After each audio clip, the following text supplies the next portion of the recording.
On va poursuivre avec toi, Justine. Est-ce que toi, tu peux nous dire un mot sur ton parcours, là, depuis combien de temps tu es chez Village Urbain, puis pourquoi c'est important d'être dans cet organisme? Ça fait 1 an et demi que je travaille à Village Urbain. Et personnellement, en fait, je travaillais avant pour la table de quartier de la Chine. Et donc, il y a une ancienne collègue qui était venue faire une présentation à la Chine pour parler du projet, puisque notre premier projet de cohabitat est à la Chine. Et quand j'ai entendu pour la première fois parler d'un village à la Chine, j'ai eu un coup de cœur, j'ai résonné fortement avec le projet. Je me suis dit, mais c'est génial, ça me paraît une évidence, ce mode de vie-là, la manière dont ça fonctionne, la philosophie de l'habitat. Je m'intéresse énormément à la question du lien social et comment, en tant que société, on rencontre les autres. Je trouve ça difficile aujourd'hui de rencontrer les autres êtres humains, de créer des liens, alors que je trouve que c'est fondamental et que je trouve que c'est un facteur d'épanouissement dans la vie, en fait, d'être en lien avec les autres. Sauf que la société actuelle,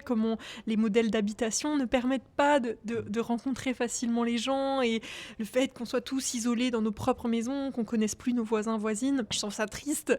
Et le cohabitat, je trouve que ça répond à tous ces enjeux-là, et ça permet justement de créer une communauté de gens qui vont s'entraider, qui vont partager des moments ensemble, tout en ayant en même temps son propre logement. Donc je trouve en tout cas cet équilibre vie privée, vie collective est intéressant. Peut-être un mot aussi sur les projets qui s'en viennent, là, parce que il y a un pavillon, je sais qu'il y a un pavillon intergénérationnel que notre directrice Dominique Trudeau a visité déjà. Puis il y a ce village à la Chine là, qui arrive, je crois qu'il y en a d'autres. Est-ce que tu peux faire un petit état des lieux des gros projets chez vous? Notre premier projet, donc un village à la Chine, qui est actuellement en construction, un cohabitat de 58 unités, 42 en location, 16 en condo. Donc là, construction, emménagement prévu en décembre 2026. Premier projet. Notre deuxième projet, c'est un projet de cohabitat à Laval. Donc là, ça serait un projet d'une autre ampleur. Ce serait à peu près 180-190 unités. On vise à faire aussi du locatif. On croise les doigts parce que le financement est compliqué à trouver. Et en fait, en attendant la construction de ce cohabitat-là, on a eu la chance d'avoir un autre financement qui nous a permis de créer, pas très loin du site où on va développer le cohabitat, un petit prototype, donc qu'on appelle le pavillon du cohabitat intergénérationnel. Et c'est un petit prototype qui veut montrer un peu ce que c'est un cohabitat. Donc au rez-de-chaussée, on a un espace collectif. À l'étage, on a un prototype d'appartement intergénérationnel. Donc, est-ce qu'il est ouvert à tous? Est-ce que tout le monde peut le visiter? Si jamais ceux qui nous écoutent veulent le visiter, ils peuvent. Ça se passe comment? Il faut réserver? Il faut appeler? Donc il a ouvert en mai de l'année dernière, et on a commencé à faire une petite tradition de visite mensuelle, de visite citoyenne mensuelle. Donc c'était chaque premier jeudi de chaque mois.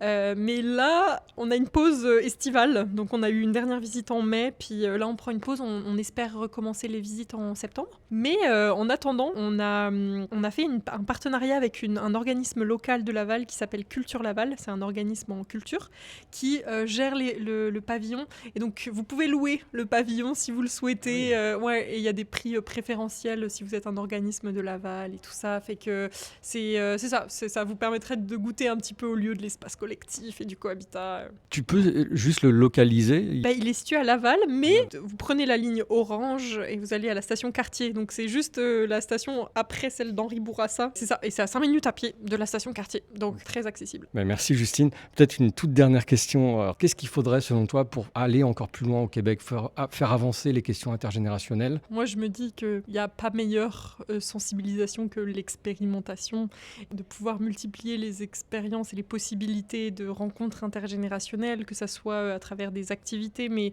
l'habitation, bien sûr, pouvoir expérimenter ces expériences d'habitation intergénérationnelle, d'activités, fait que se tourner vers... Il y a plein d'organismes, en fait, qui sont notamment communautaires, qui organisent ce type d'activités et qui cherchent à avoir cette intergénérationnalité. Mais sinon, après, si on veut que ça parte de nous-mêmes et pas dépendre de structures extérieures, soi-même. Moi, je pense que le lien social dans nos sociétés, il commence par notre voisinage. Et donc, si vous avez une personne aînée qui habite proche de chez vous, pourquoi pas déjà juste commencer le lien sans...